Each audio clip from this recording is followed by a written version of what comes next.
Good evening students. आज का हमारा नेक्स्ट टॉपिक है सान्तत्य, जिसे हम इंग्लिश में कहते हैं कंटिन्यूटी। तो आज हम नेक्स्ट चैप्टर पढ़ेंगे सान्तत्य। तो सान्तत्य पढ़ने से पहले हमें ये पता होना चाहिए कि सीमा क्या होती है, लिमिट क्या होता है, जिसे कि हम क्लास 11th में पढ़ चुके हैं। तो आज हम सान्तत्य के बारे में पढ़ेंगे। सबसे पहले हम सान्तत्य की डेफिनेशन देख लेते हैं कि सान्तत्य की डेफिनेशन क्या होगी। एक वास्तविक फलन संतत कहलाता है यदि फलन के आरेख को हम कागज की सतह से कलम उठाए बिना खींच सके। मतलब अगर आपको कोई भी फलन दिया है और उस फलन का अगर हम ग्राफ बनाते हैं, ठीक है, अगर कोई फलन दिया है उस फलन का अगर हम ग्राफ बनाएंगे, जब हम ग्राफ ड्रॉ करते हैं तो जब ड्रॉ करते हैं ग्राफ को, जैसे कि यहाँ पर बोला है हम कागज़ की सतह से कलम उठाए बिना खींच सके, तो हम आरेख या फिर जैसे ये ग्राफ है हमारा, तो यहाँ पर जैसे हम लाइन ड्रॉ कर रहे हैं, तो जब ये लाइन हम ड्रॉ कर रहे हैं यहाँ पर, तो मैं यहाँ पर क्या कर रही हूँ, बिना पेंसिल उठाए मैं ये लाइन ड्रॉ कर रही हूँ। तो ऐसा ही कोई फंक्शन जब हम उसका ग्राफ बनाएं, तो जब उसका ग्राफ बनाते हैं तो वहाँ पर हम बिना पेन उठाए या फिर मतलब पेन को एक अपने को जब ग्राफ ड्रॉ कर रहे हैं तो पेन उठाने की ज़रूरत नहीं पड़नी चाहिए। अगर पेन उठाना पड़ा इसका मतलब वो फलन संतत नहीं होगा, वो असंतत होगा। लेकिन हम यहाँ पर जो ग्राफ ड्रॉ कर रहे हैं इसके लिए हमें पेन उठाने की ज़रूरत पड़ रही है क्या? नहीं पड़ रही है। ठीक है, तो ये फलन क्या होगा हमारा? संतत। तो ऐसा फलन जिसका अगर हम ग्राफ ड्रॉ करें तो हम उसके ग्राफ को बिना पेन उठाए ड्रॉ कर सके, तो उसे हम बोलेंगे संतत फलन। ठीक है, तो इसके लिए मैं आपको एक एग्जांपल देती हूँ। इस एग्जांपल से हम समझते हैं कि संतत फलन क्या होता है और असंतत फलन क्या होंगे। जैसे कि आपको फंक्शन दिया है f(x) इक्वल टू 1 और 2। अब ये जो फंक्शन f(x) है, इस x की वैल्यू 1 कब होगी? जब हमारा x की वैल्यू इक्वल टू 0 होता है और x की वैल्यू लेस देन 0 होती है। मतलब अगर x की वैल्यू को हम 0 के इक्वल लेंगे तब ये जो फलन की वैल्यू है 1 होगी, और जब x की वैल्यू 0 से छोटी होगी, 0 से छोटी होगी मतलब माइनस में, -1, -2, -3 या माइनस में कोई वैल्यू होगी तब भी उसकी वैल्यू क्या होगी? 1 होगी।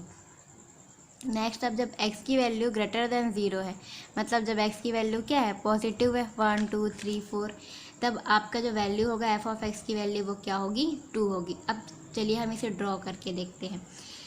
जैसे जब मैंने यहाँ पे ड्रॉ किया तो ये हमारा क्या है? मूल बिंदु। मूल बिंदु को मैंने O नाम दे दिया है। ठीक है, अब जब x की वैल्यू मैं 0 ले रही हूँ, यहाँ पर बोला ना x इक्वल टू 0। ठीक है, जब x इक्वल टू 0 होता है तब वैल्यू 1 होती है। यानी कि जब भी हम ग्राफ ड्रॉ करते हैं तो x अक्ष या y अक्ष, जब भी हम ग्राफ ड्रॉ करेंगे तो हम x अक्ष या फिर x अक्ष या y अक्ष के बीच में ही हम ग्राफ ड्रॉ करते हैं। तो मैंने जब x की वैल्यू यहाँ पर 0 ली है तो किसके बराबर है? तब फंक्शन की वैल्यू क्या होगी? 1। यानी ये y की वैल्यू तब मेरी क्या आ रही है? 1। तो मैंने यहाँ पर x की वैल्यू 0 ली, तब वैल्यू मेरी क्या आ रही है? 1। तो यहाँ ये y की वैल्यू हो गई 1, तो मुझे यहाँ पर पॉइंट क्या मिलेगा? 0 और 1। ठीक, ये तो x इक्वल टू 0 पर मुझे ये पॉइंट मिला। देन जब मेरी x की वैल्यू 0 से छोटी होगी यानी कि माइनस में होगी, तब मेरी y की वैल्यू क्या होगी? 1। कभी भी हम ग्राफ ड्रॉ करते हैं तो हमेशा x और y के बीच में ही ड्रॉ करते हैं। और यहाँ पे हमें कंडीशन किसके लिए दिया है? x की वैल्यू x के लिए दिया है कि जब x की वैल्यू जो है आप 0 से छोटी रखेंगे या 0 के बराबर रखेंगे तो y की वैल्यू 1 हो जाएगी। जब x की वैल्यू 0 से बड़ी रखेंगे तब y की वैल्यू 2 हो जाएगी। जब मैं x की वैल्यू 0 लेती हूँ तो मेरी y की वैल्यू क्या मिलती है मुझे? 1। तो ये पॉइंट मेरा 0 और 1 इस प्रकार होगा क्योंकि ये मेरा y का 1 वाला पॉइंट है। नेक्स्ट मुझे क्या मिल रहा है? जब मैंने x की वैल्यू 0 से छोटी ली। अब आप 0 से छोटी कोई भी वैल्यू लीजिए, चाहे आप -1 लो, -2 लो, -3 लो, -∞ तक, कहीं तक भी ले लो, उसकी वैल्यू हमेशा क्या होगी? y की वैल्यू 1। ये तो -1 -2 की बात हो गई। अगर मैं 0 से छोटी वैल्यू लेती हूँ -0.001, ये बहुत छोटी वैल्यू है जो 0 के लगभग समीप में ही है। ठीक है, तब भी लेकिन ये क्या है? 0 से छोटी ही है ना, तो y की वैल्यू मुझे क्या मिलेगी? 1। तो ये मेरा हो गया 0 के बाद ये मेरा पॉइंट हो गया -0.001, ये x का पॉइंट हो गया। और y का पॉइंट क्या है मेरा? तब मुझे y की वैल्यू मिलेगी 1। तो मुझे पॉइंट क्या मिला? ये वाला पॉइंट मिला। ऐसे ही अगर मैं x की वैल्यू ले लेती हूँ -0.001, तब भी मुझे y की वैल्यू क्या मिलेगी? 1 ही मिलेगी। क्यों 1 मिलेगी? क्योंकि x की वैल्यू जब मेरे 0 से छोटा है तो y की वैल्यू मेरी क्या मिलेगी? 1 मिलेगी, चाहे आप कितनी भी छोटी वैल्यू लें। जैसे कि मैंने यहाँ पर 0.001 लिया, -0.1 लिया, -0.01 लिया और -0.1 लिया। ये बहुत ही छोटी छोटी वैल्यू है जो लगभग ज़ीरो के समीप में ही है, एकदम पास में ही है ना। तब भी मेरी y की वैल्यू मुझे क्या मिलेगी, 1 ही मिलेगी। तो इस पॉइंट के लिए मुझे y की वैल्यू 1 मिली, इस पॉइंट के लिए मुझे y की वैल्यू 1 मिली। ठीक, ये तो माइनस वाले का केस हो गया। ऐसे ही आगे हम वैल्यू लेते रहेंगे तो हमें आगे वैल्यू मिलती जाएगी।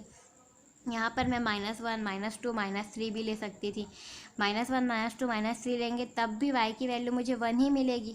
ठीक है, यहाँ पर -1 लूँगी तो सेम यहाँ पर ये ग्राफ बनेगा। -2 लूँगी तो मुझे यही बिंदु मिलेगा, -3 लूँगी तो मुझे यही बिंदु मिलेगा। बट मैंने यहाँ पर -0.001 या -0.01 और -0.1 इसलिए लिया है कि क्योंकि मैं यहाँ पर ये बताना चाह रही हूँ, अगर आप 0 से छोटी वैल्यू ले रहे हैं, चाहे वो बहुत छोटी वैल्यू हो, क्योंकि ये देखिए -0.001, अगर इन दोनों का आप माइनस करेंगे तो देखेंगे 0 और ये -0.001 में केवल 0.001 का फ़र्क है। मतलब ये लगभग ज़ीरो के बराबर ही है, ज़ीरो के बहुत समीप में ही है। मतलब आप ज़ीरो के समीप वाली वैल्यू भी ले रहे हो अगर माइनस में, तब भी वहाँ पर y की वैल्यू क्या होगी, 1 होगी, इस कंडीशन के अकॉर्डिंग। ठीक, अब नेक्स्ट मुझे दिया है x > 0 दिया है। जब x की वैल्यू 0 से बड़ी होगी तब मेरी वैल्यू क्या होगी, 2। अब मैं यहाँ पर सेम ऐसे ले रही हूँ, जैसे यहाँ पर -0.001 लिया है वैसे यहाँ पर लिया 0.001। अब ये 0.001 भी क्या है, 0 से बड़ी है, भले बहुत ही एकदम माइनर बड़ी है, क्योंकि दोनों के बीच का डिफरेंस क्या है, बहुत कम है, लेकिन ये 0 से बड़ी तो है। जब ये 0 से बड़ी है तब मुझे y की वैल्यू क्या मिलेगी, 2। तो ये 2 हो गया। वैसे ही अगर मैं 0.01 ले रही हूँ, ये भी x से बड़ी है। जब वैल्यू x से बड़ी आप कुछ भी लो, y की वैल्यू क्या मिलेगी, 2। तो मुझे y की वैल्यू क्या मिली, 2। सेम यहाँ पर 0.1 की y की वैल्यू मुझे क्या मिली, 2। अब अगर मैं ग्राफ बनाती हूँ इन दोनों के बीच, ये पॉइंट मुझे मिल रहे हैं और ये सारे पॉइंट मुझे मिल रहे हैं। अगर मैं इनके बीच ग्राफ बनाती हूँ तो इनके बीच ग्राफ कैसे बनेगा, ये 0 वाले पॉइंट से लेके यहाँ तक गई, ठीक है। बट अब मुझे यहाँ से यहाँ तक जाना है तो मैं कैसे करूँगी, मैं यहाँ से कुछ ऐसे ही जाऊँगी। पहले मैं यहाँ से इधर गई, उसके बाद यहाँ से इधर गई। मतलब मुझे इस ग्राफ को बनाने के लिए क्या करा, पेन उठाने की ज़रूरत पड़ी। देखिए फिर से ये इधर लाइन खींचा क्योंकि माइनस की तरफ जा रहा है। अब ऊपर मुझे ड्रॉ करना है इस पॉइंट को, तो मैं क्या करूँगी, पेंसिल उठा के इधर खींचूँगी ग्राफ को। तो मुझे क्या करना पड़ा, ग्राफ को बनाने के लिए पेंसिल उठाने की ज़रूरत पड़ी। लेकिन सातत्य क्या होता है, सातत्य क्या बोलता है, यदि फलन के आरेख को हम कागज की सतह से कलम उठाए बिना खींच सके तो हम उस फलन को क्या बोलेंगे कि वो संतत है। लेकिन हम इसके आरेख को कलम उठाए बिना खींच सके क्या, मतलब देखिए यहाँ पर ये पॉइंट को मिलाया तो खींचा, ठीक है। फिर इस पॉइंट को बनाने के लिए मुझे क्या करना पड़ेगा, पेन उठाना पड़ा, वापस से मैंने यहाँ पर रखा और यहाँ पर खींचा, खींचा कि नहीं खींचा, ठीक है। तो दोनों कंडीशन में मुझे क्या करना पड़ा, पेन उठाना पड़ा। पेन उठाना पड़ा कहने का मतलब ये जो फंक्शन है हमारा, ये जो फलन है वो क्या होता है, असंतत होगा। अब आप ये सोच रहे होंगे मैं यहाँ से लेकर ऐसे, फिर यहाँ से ऐसे, फिर यहाँ से ऐसे भी तो खींच सकती हूँ। बट मैं ऐसा नहीं खींच सकती। क्यों नहीं खींच सकती, क्योंकि ये क्या है, जब x की वैल्यू 0 है तब मेरे पास y की वैल्यू 2 होगी क्या, नहीं हो सकती ना, क्योंकि x की वैल्यू जब 0 होती है तब y की वैल्यू 1 ही होगी, ठीक है। तो यहाँ पर वो केस पॉसिबल नहीं है। तो ये फलन मेरा क्या हो जाएगा, असंतत फलन हो जाएगा। अब देखिए मैंने यहाँ पर एक चीज़ लिखा है, limit x tends to 0 plus f of x, और यहाँ पर लिखा है limit x tends to 0 minus f of x। यहाँ पर देखिए, यहाँ पर जो मुझे जो प्रूफ करना था संतत है कि असंतत है, वो मुझे प्रूफ करना था x = 0 पर। x = 0 मतलब कोई बिंदु दे दिया है, ठीक है। अगर ये वाला जो बिंदु है x = 0, इसके तरफ जितनी भी आपकी पॉजिटिव वैल्यू है, इसे क्या बोलेंगे हम, दाएं पक्ष की सीमा, ठीक है। ये x = 0 है, इसकी तरफ जितनी पॉजिटिव वैल्यू है उसे हम क्या बोलेंगे, दाएं पक्ष की सीमा। और ये x = 0 की तरफ जितनी भी नेगेटिव वैल्यू है इसे हम क्या बोलेंगे, बाएं पक्ष की सीमा। अब देखिए मैंने यहाँ पर लिखा है limit x tends to 0 plus f of x। इसका मतलब इधर की सारी वैल्यूज़ देखिए, इधर की सारी वैल्यू क्या है, 0 से ग्रेटर है ना, सारी वैल्यू क्या है, 0 से बड़ी है। चूँकि जो मुझे संतत्य प्रूफ करना है, ये फलन संतत्य है क्या संतत है, तो उसके लिए किस पर प्रूफ करना है, मेरे को x = 0 पर प्रूफ करना है। ठीक है। x=0 पर प्रूफ करना है तो सबसे पहले मैं x=0 वाला पॉइंट निकालूंगी, फिर मैं क्या करूंगी, राइट हैंड साइड वाला लिमिट लूंगी। राइट हैंड साइड वाला लिमिट कहने का मतलब वो सारी लिमिट क्या होगी, 0 से बड़ी होगी। जब भी हम दाएं पक्ष की सीमा की बात करते हैं तो जिस पॉइंट के लिए हमें प्रूफ करना होता है उससे बड़ी वैल्यू को हम दाएं पक्ष की सीमा में ही रहते हैं। जैसे कि यहाँ पर आप देख सकते हैं, अगर मुझे x=1 की बात करता, सपोज करो मैं यहाँ पे .1 ले लूँ, x=1, तो यहाँ पर दाएं पक्ष की लिमिट मेरी क्या हो जाएगी, 1 से सारी बड़ी वैल्यू हो जाएगी। तो यहाँ पर मैं क्या लिखूँगी, लिमिट x → 1+ लिखूँगी, क्योंकि सारी वैल्यू यहाँ पर क्या होगी, 0 से 1 से बड़ी होगी। तो यहाँ पर 0+ लिखने का मतलब यही है। 0+ का मतलब यहाँ पर ये है कि जितनी भी वैल्यू इधर आएगी वो सारी 0 से क्या होगी, बड़ी होगी। ठीक है। और f(x) मतलब 0 से यहाँ पर f(x) की वैल्यू ही तो लेंगे क्या, क्योंकि यहाँ पर 3 कंडीशन दी है, x=0, x 0 और x 0, इसलिए यहाँ पर f(x) लिया। मतलब यहाँ पर जो आपको शो कर रहा है राइट हैंड साइड में, वो किस चीज़ को शो कर रहा है, f(x) की वैल्यू को तो शो कर रहा है ना। f(x) की वैल्यू क्या है मेरी, 2 है, लेकिन वो कब है, जब x की वैल्यू 0 से बड़ी है। इसलिए यहाँ पर लिमिट लिखा है कि x → 0+, कहने का मतलब जितनी वैल्यू है यहाँ पर 0 से बड़ी है। सेम इधर वाला जो वैल्यू है वो भी किसको शो कर रहा है, f(x) को शो कर रहा है। ठीक है, लेकिन f(x) की कौन सी वैल्यू को शो कर रहा है, 1 वाली वैल्यू को। 1 वाली वैल्यू को क्यों शो कर रहा है, क्योंकि यहाँ पर देखिए क्या है, x<0 को बता रहा है, इसलिए मैंने यहाँ पर क्या लिखा है, x → 0-, क्या लिखा है, x → 0-, मतलब यहाँ पर जितनी वैल्यू है सभी क्या है, 0 से छोटी है। ठीक है, तो अगर कभी भी आपको किसी बिंदु पर संतत बोले, ठीक है, चाहे वो यहाँ पर मेरे को x=0 पर संतत प्रूफ करना था, इसलिए 0+ लिखा, क्योंकि ये सभी क्या है, प्लस वाली वैल्यू है, लेकिन सभी क्या है, 0 से बड़ी है। अगर 1 की बात करता तो मैं यहाँ पर क्या लिखती, लिमिट x → 1+, और यहाँ पर क्या लिखती, लिमिट x → 1-, और ये फंक्शन तो f(x) आपका एज इट इज रहेगा। एक और एग्जांपल देखते हैं। इस एग्जांपल में हमें कहा गया है f(x) क्या होता है आपका 1, 2। अब ये 1 और 2 कब है, f(x)=1 कब है मेरा, जब x की वैल्यू मेरी क्या है, ≠0 है।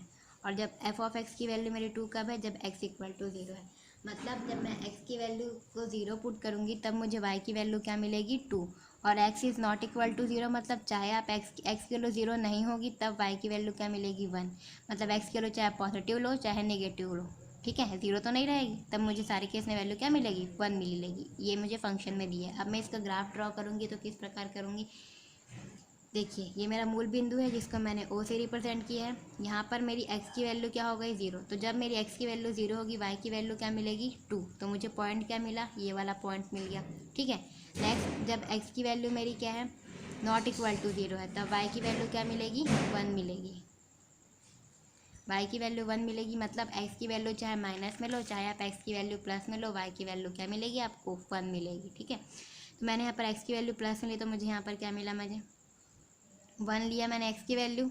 ठीक है, तब मुझे y की वैल्यू क्या मिलेगी, 1, ये वाला पॉइंट मिला। सेकंड फिर x की वैल्यू जब मैंने 2 ली तब भी y की वैल्यू मुझे क्या मिलेगी, 1। x की वैल्यू 3 लूँगी तब भी y की वैल्यू मुझे क्या मिलेगी, 1। x की वैल्यू -1 लूँगी तब भी y की वैल्यू क्या मिलेगी, 1। x की वैल्यू -2 लूँगी तब भी y की वैल्यू क्या मिलेगी, -2। जब x की वैल्यू -3 लूँगी तब भी y की वैल्यू क्या मिलेगी, -3, क्योंकि यहाँ पर बोला गया ना x ≠0। जब x की वैल्यू 0 नहीं होगी, मतलब चाहे माइनस में लो x की वैल्यू चाहे प्लस में लो, y की वैल्यू ऑलवेज क्या मिलेगी, 1। अब मैं अगर इस ग्राफ को बनाना चाहूँ तो मैं इस ग्राफ को किस प्रकार बनाऊँगी, देखते हैं। चलिए, यहाँ से 0 वाला पॉइंट मेरा तो यहाँ हो गया। अब यहाँ से लेकर के मैंने इस ग्राफ को इस प्रकार खींचा, तो आप बोलेंगे कि इस ग्राफ को तो खींचने के लिए मुझे पेन उठाने की ज़रूरत नहीं पड़ी, तो ये संतत होना चाहिए। लेकिन क्या ये संतत होगा, नहीं होगा, ये असंतत होगा। असंतत इसलिए होगा क्योंकि भाई इस ग्राफ में ये x=0 भी तो आ रहा है, इस x=0 को भी तो इस ग्राफ में ऐसे इंक्लूड होना चाहिए ना, लेकिन ये x=0 इस ग्राफ में इंक्लूड हो रहा है क्या, नहीं। जब मैं ग्राफ यहाँ पर खींच रही हूँ इसका पॉइंट, तो कुछ इस प्रकार ये चारों बिंदु बन रहे हैं मेरे। ठीक है, और ये 0 वाला बिंदु तो अलग हो जा रहा है, तो क्या अब इस बिंदु को मुझे दर्शाने के लिए क्या करना पड़ेगा, यहाँ पर फिर से एक पॉइंट डालना पड़ेगा। ये एक खींचा ग्राफ और ये पॉइंट, ये 0 वाला, मतलब इस बिंदु को दर्शाने के लिए मुझे पेन उठाना पड़ा, मतलब ये फलन जो मेरा क्या हो जाएगा, असंतत। मतलब ऐसे फलन जिनका आप ग्राफ बनाते हैं, तो जब ग्राफ आप बना रहे हैं तो ग्राफ बनाने के लिए अगर आपको पेन उठाना पड़ गया, मतलब वो फलन क्या हो गया आपका, असंतत। लेकिन अगर पेन नहीं उठाना पड़ा, मतलब वो फलन आपका क्या हो गया, संतत। अब यहाँ पर इधर की जो वैल्यू है उसे हम लोग क्या बोलेंगे, दाएं पक्ष की सीमा। इधर की वैल्यू को हम क्या बोलेंगे, बाएं पक्ष की सीमा। अब इसको किस प्रकार लिख सकते हैं, दाएं पक्ष की सीमा को कुछ इस प्रकार लिखेंगे, लिमिट एक्स टेंड्स टू, क्या लिखूंगी, यहाँ पर सारी एक्स की वैल्यू है, ठीक है, लेकिन एक्स की वैल्यू कौन सी है, पॉजिटिव। अब पॉजिटिव है, अब मुझे यहाँ पर संतत किस चीज़ पर निकालना था, x इक्वल टू 0 पर। x इक्वल टू 0 पर कहने का मतलब है ये आपका एक बिंदु दिया है x इक्वल टू 0, इस पर आपको पता करना है कि वो फलन संतत है कि असंतत है। तो यहाँ पर सारी वैल्यू क्या है, 0 से बड़ी है, इसलिए यहाँ पर क्या लिखूंगी, x टेंड्स टू 0 प्लस और ये f ऑफ x क्यों, क्योंकि ये सारी वैल्यू किसको रिप्रेजेंट कर रही है भाई, f ऑफ x की तो वैल्यू है, लेकिन f ऑफ x की वैल्यू कब है, जब x की वैल्यू 0 से बड़ी है। इधर की वैल्यू के लिए क्या लिखूंगी मैं, limit x tends to 0 minus f of x, क्योंकि इधर की वैल्यू क्या रिप्रेजेंट कर रही है, एफ ऑफ x की वैल्यू रिप्रेजेंट कर रही है, लेकिन कब, जब x की वैल्यू क्या है, 0 माइनस यानी 0 से छोटी है। तो ये हो गया आपकी दाएं पक्ष की सीमा, ये हो गया आपकी बाएं पक्ष की सीमा। तो इस प्रकार ये आपका सातत्य का ग्राफी निरूपण है। अब नेक्स्ट वीडियो में हम देखेंगे कि फॉर्मूले के थ्रू हम सातत्य को कैसे निकालते हैं, निकालना सीखते हैं।